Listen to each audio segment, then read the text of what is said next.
صلی اللہ علیہ وسلم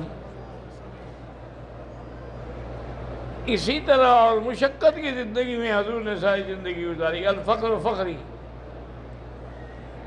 بی بی ام سلیم فرماتی ہیں کہ حضور میرے گھر میں سوئے ہوئے تھے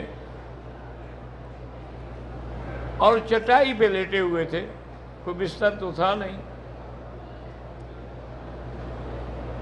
اور حضور صلی اللہ علیہ وسلم کو گرمی کی شدت سے پسینہ آ رہا تھا سوئے ہوئے بھی.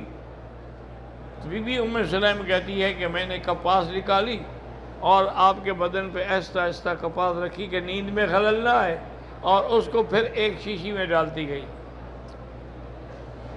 لیکن حضور کی آنکھ کھل گئی اور ماذا تفعلین، کیا کر رہی ہے؟ انہوں نے کہا حضور بڑے لوگوں کی اولادیں جو ہیں وہ تو عید پہ عطر لگاتے ہیں، ہم غریبوں کے پاس کہاں پیسے ہیں کہ عطر لے آئیں، ہم آپ کا پسینہ لگاتے ہیں.